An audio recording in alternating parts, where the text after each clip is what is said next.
बिस्मिल्लाहिर्रहमानिर्रहीम। अस्सलाम वालेकुम नाज़रीन, मैं अहमद फ़वाद हूँ और आप मेरा यूट्यूब चैनल देख रहे हैं। अहम ख़बरों, तजज़िये और तबसरे के साथ आज की व्लॉग में आपकी खिदमत में हाजिर हुआ हूँ। सबसे बड़ी ख़बर इस वक्त प्रेसिडेंट डॉक्टर आरिफ अलवी का ट्वीट और उसके बाद पैदा होने वाली जो सूरत हाल है, इस पर कुछ अहम तफसीलात है मेरे पास कि आखिर प्रेसिडेंट हाउस में हुआ क्या है, सदर आरिफ अलवी के दस्तखत का क्या मामला है। कुछ ज़राए से तफसीलात हासिल की है मैंने, अहम तफसीलात हैं।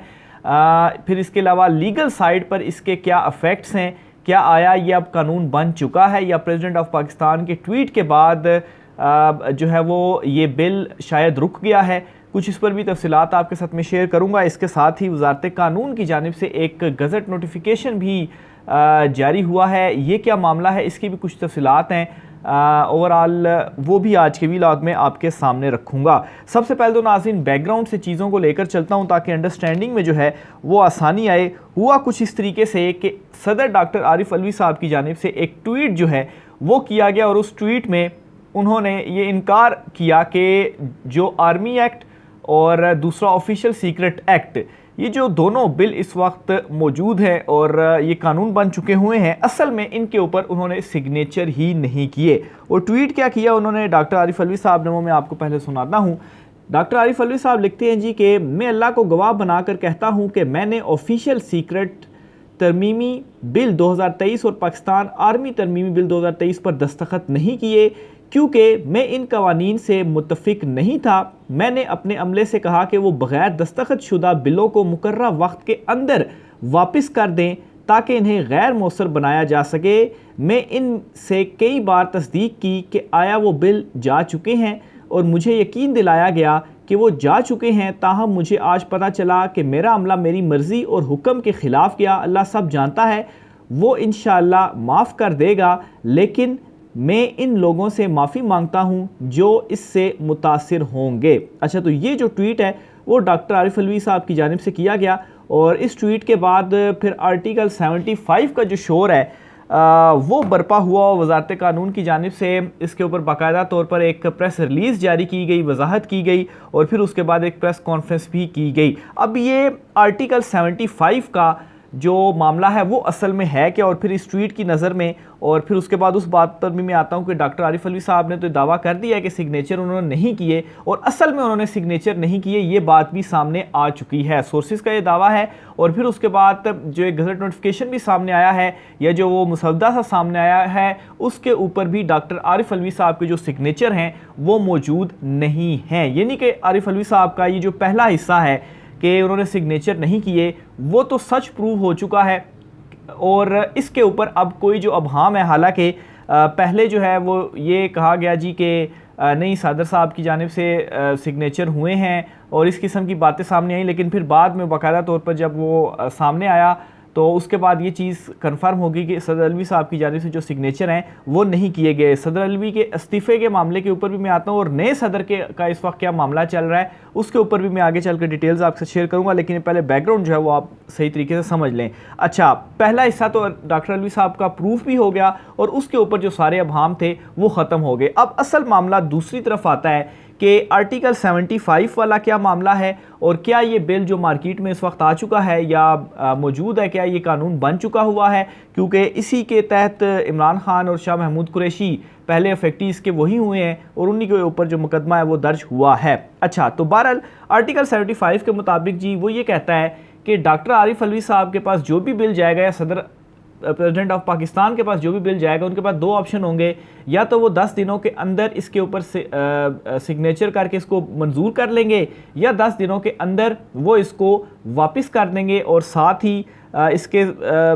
एक पैगाम भी दे देंगे कि इसकी ये शिक जो है मुझे इसके ऊपर कुछ अभाव नज़र आता है तो इसको दुरुस्त कर लिया जाए, इसके ऊपर दोबारा वापस असेंबली में बहस कर ली जाए। तो ये उस आर्टिकल के अंदर लिखा गया है। फिर इसके साथ ही इसके ऊपर सीनियर कानूनदान सलमान अकरम राजा साहब ये बहस करते हैं, क्योंकि मज़ीद बहस इसमें यह आ गई थी कि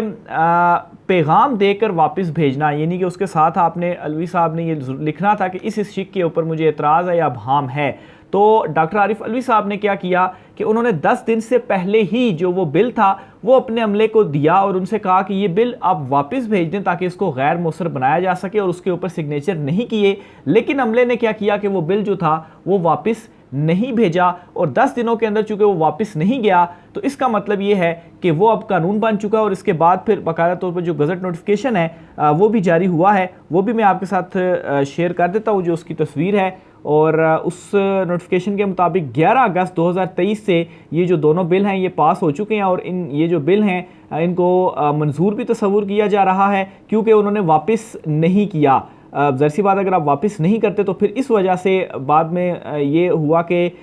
ये मंजूर तस्वुर किया जाता है और 11 अगस्त 2023 से ये लागू भी होंगे। तो ये वो है जो मैं तस्वीर जो है वो आपके सामने रख देता हूँ, जिसके ऊपर ये लिखा हुआ है कि 11 अगस्त से ये लागू तस्वुर होंगे। और इसकी रीज़न ये थी कि डॉक्टर अलवी साहब की जानिब से इसको वापस नहीं भेजा गया। अब एक चीज़ तो ये है कि ये दोनों बिल्स जो हैं वो मौजूद हैं और ये कानून बन चुके हुए हैं और इसके ऊपर इम्प्लीमेंट हो रहा है। लेकिन अब यहाँ पर असल जो मसला है वो ये है कि सदर अलवी साहब की जानिब से कहा गया कि उन्होंने वापस कर दिए थे, सिग्नेचर नहीं किए थे। आगे जो अमला था उसकी बदनीयती थी कि उन्होंने इन बिल्स को क्या किया कि अपने पास ही रखा, इनको वापस नहीं भेजा। अब इसमें एक और पॉइंट ये रेस किया गया सलमान अकबर राजा साहब की जानिब से कि ये ज़रूरी नहीं है, क्योंकि बहाना ये बनाया जा रहा था कि डॉक्टर आरिफ अलवी साहब ने उनके ऊपर मुद्दा डालने के लिए कि उन्हें ये चाहिए था कि वो साथ कोई पैगाम भी लिख कर देते और फिर अमले से कहते कि इसको वापस भेज दें। उन्होंने कोई पैगाम नहीं लिखा, कोई उसके साथ अभाम वगैरह के हवाले से कुछ तहरीर नहीं किया, तो इस वजह से उनकी गलती है। अमले के ऊपर जो है वो मुद्दा नहीं आने दिया जा रहा। लेकिन अब वो ये कहते हैं कि ये ज़रूरी नहीं है कि डॉक्टर आरिफ अलवी साहब लाजमन इसके साथ कुछ लिख कर भेजते कि इस शिक के ऊपर अभाम है या एतराज़ है, तो इसको आप दोबारा से देखें, रिकन्सिडर करें, मामलात के ऊपर दोबारा से बहस करें। तो यहाँ पर जो मामला है वो सारा का सारा आकर फंसा हुआ है। अब इसमें सवाल ये पैदा होते हैं, बहुत सारे लोग ये सवाल भी कर रहे थे कि डॉक्टर आरिफ अलवी साहब जो हैं उन्होंने जब इसकी खबर सामने आ गई बिलों के हवाले से कि मंजूर हो चुके हैं ये बिल, और उसके बाद वो भी 24 घंटे के बाद डॉक्टर आरिफ अलवी साहब की जानिब से ये ट्वीट क्यों सामने आया, तो इसकी एक रीज़न जो ज़राए से मालूम हो सकी है वो ये है कि जब उनको ये पता चला तो उन्होंने जो वकला टीम थी, जो वकला थे, उनसे इस बारे में मुशावरत पहले की और फिर उसके बाद जो है वो उन्होंने जो अपना मौक़िफ़ था वो ट्वीट की शक्ल में सामने रख दिया। फिर दूसरे नंबर पर सवाल ये पैदा होता है कि आखिर डॉक्टर आरिफ अलवी साहब की जानिब से ये कहने के बावजूद उनके जो अमला था, अगर उन्होंने उसके ऊपर इम्प्लीमेंट नहीं किया तो उन्हें उनके जो नाम हैं वो सामने लाने चाहिए, या अगर कोई इंक्वायरी या तहकीकात होती हैं तो वो नाम उनको देने चाहिए और उनको कहना चाहिए कि ये लोग हैं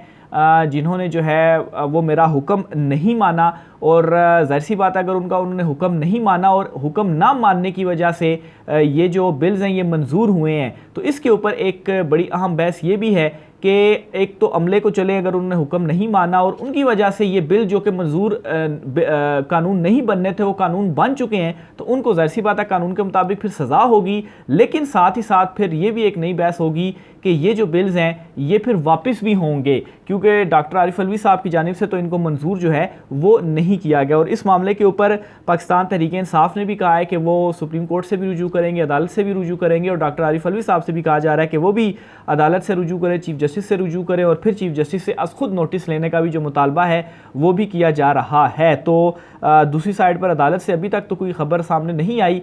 लेकिन ये तवक्को की जा रही है कि चीफ जस्टिस उमर अता बंदयाल साहब इसके ऊपर कोई अज खुद नोटिस लेंगे और मामले को देखेंगे, क्योंकि जो आइनी तशरीह होती है वो अदालतों का काम होता है, तो इस मामले की भी जो तशरीह है वो अदालत का ही काम है। तो फिर इस वजह से उनको नोटिस या कोई दरख्वास्त जानी चाहिए और फिर इस मामले की वो सारी जो तशरीह है वो करें कि आया अगर ये सिचुएशन हो तो फिर इस सिचुएशन में, क्योंकि बिल्स तो मौजूद हैं, उनके तहत चीज़ें हो रही हैं, तो फिर क्या वो जो है वो वापस तस्वुर होंगे या वो कानून बन चुके हैं। तो इस वजह से ये अदालत के हवाले से भी कहा जा रहा है। तो बहरहाल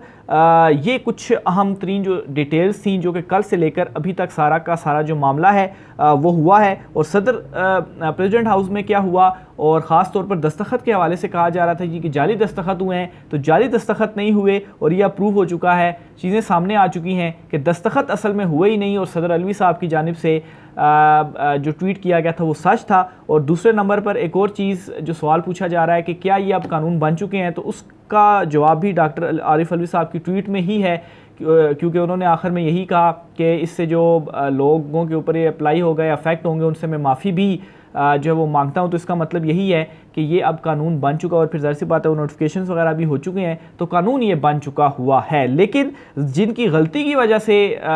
ने की वो वाला जो मामला है वो अभी तक पेंडिंग है, क्योंकि डॉक्टर आरिफ अलवी साहब की जानिब से भी कोई जो नाम है वो सामने नहीं आए। तो ये नाज़रीन इस हवाले से कुछ अहम तरीन तफसीलात थी। दूसरा,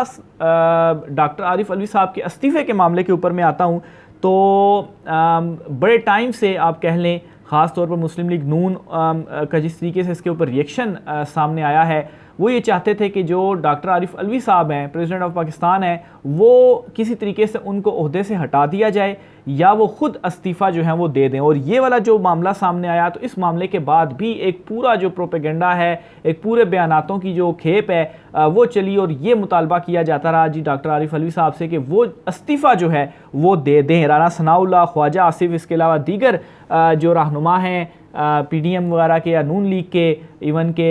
इरफान सदीकी जो हैं, वो भी ये कह रहे हैं जी कि डॉक्टर आरिफ अलवी साहब इस्तीफ़ा जो है वो दे दें। अब उन लोगों से कोई ये सवाल पूछे कि डॉक्टर आरिफ अलवी साहब आखिर इस्तीफ़ा क्यों दे दें, क्या उन्होंने कोई गैर कानूनी काम किया है? उन्होंने तो ज़ाहिर सी बात है, आपको इतनी तो एक्सपेक्टेशंस होती हैं कि जब आपके अंडर अमला काम कर रहा है, आप उसको कोई हुक्म देते हैं तो वो उस हुक्म को जो है वो इम्प्लीमेंट करता है। आप उनसे कोई बात कहते हैं, अगर वो नहीं मान रहा, और डॉक्टर आरिफ अलवी साहब ने फिर ज़ाहिर सी बात है ओवरऑल भी पॉलिटिकल जो सूरत हाल है वो भी आपके सामने है, तो मुद्दा सिर्फ सामने अवाम के उन्होंने रखा है, तो इस मामले के ऊपर वो इस्तीफ़ा दे दें। तो इसका मतलब ये है कि बहुत पहले से ही उनकी ये ख्वाहिश थी और वो ये चाहते थे कि डॉक्टर आरिफ अलवी साहब जो हैं उनको ओहदे से हटाया जाए और कोई और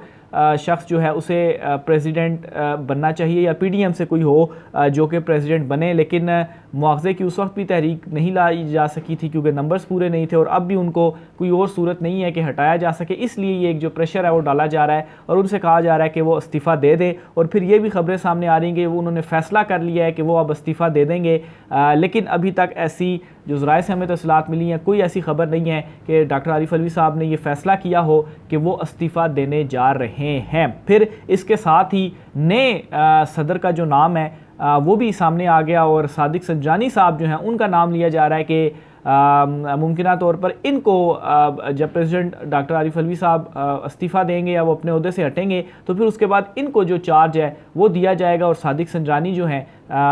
वो प्रेसिडेंट ऑफ पाकिस्तान बन जाएंगे। तो ये उनका एक नए सदर के तौर पर जो नाम है वो सामने आ रहा है। लेकिन अभी तक कोई ऐसी सूरत हाल नहीं है और डॉक्टर आरिफ अलवी साहब जो हैं वो इस्तीफ़ा नहीं दे रहे। हाँ, इसमें एक नई बहस एक और है और वो बहस ये है कि जब 9 सितंबर को मुद्दत पूरी हो जाएगी डॉक्टर आरिफ अलवी साहब की, तो उसके बाद जो है वो नया प्रेसिडेंट कौन होगा। तो ये एक सवाल ज़रूर है और उसमें ये भी कहा जा रहा है कि जब तक असम्बलियाँ जो है वो इलेक्शन नहीं होते, असम्बलियाँ नहीं आती क्योंकि उन्होंने ही फिर इलेक्ट करना है, तो तब तक डॉक्टर आरिफ अलवी साहब जो है वो कंटिन्यू कर सकते हैं। लेकिन ये एक नया बीच में मामला खुल चुका है और मुझे तो ये लगता है कि हो सकता है कि 9 सितंबर के बाद शायद सादिक संजानी को अगर अनाउंस वो हो जाते हैं तो वही प्रेसिडेंट बन जाएंगे या डॉक्टर आरिफ अलवी साहब को फिर छोड़ना पड़ेगा। कुछ इस तरह की जो सूरत हाल है वो उस वक्त क्रिएट हो सकती है। लेकिन 9 सितंबर तक तो खैर उनकी मुद्दत है, उससे पहले वो इस्तीफ़ा नहीं देने जा रहे। इमरान खान साहब की जेल के हवाले से कुछ सूरत हाल मैं आपके साथ शेयर करता चलूँ। इनके हवाले इमरान खान साहब के हवाले से इतलात सामने आ रही हैं कि इमरान खान साहब की चूँकि जब से वो गिरफ़्तार हुए हैं उन्होंने शेव नहीं की और उनकी जो दाढ़ी है वो बढ़ चुकी है और अभी तक उन्हें इवन के रेज़र तक फ्राहम नहीं किया जा रहा कि वो जो है वो शेव वगैरह कर ले। और इस पर जो है वो जिस तरीके से अभी तक इमरान खान साहब के अगेंस्ट कार्रवाइयाँ हुई हैं और काउंटर करने की इमरान खान को कोशिश की गई है, तो ये भी एक लगता है कि इमरान खान साहब, ज़ाहिर सी बात है जब आप जेल में हों, आप थोड़े से अगर कमज़ोर हो, खाना उस तरह से ना मिले, आप ज़ाहिर सी बात है कि उस रफ़ थोड़ा सा आपका जो स्टाइल है वो हो जाता है और अगर दाढ़ी बड़ी हुई हो, कपड़े आपके थोड़े मैले हों, तो ज़ाहिर सी बात है फिर जब आपकी एक अपीयरेंस पब्लिक के सामने होती है तो एक तासुर जाता है कि शायद जिस तरह से शहरयार अफरीदी साहब हैं, जेल जाने से पहले वो जो है वो जो उनकी पर्सनैलिटी थी और जेल जब वो जेल गए और उसके बाद जो उनकी फुटेजेस आई तो साफ लग रहा था कि काफ़ी ज़्यादा जेल में जो है ये तंग भी हैं और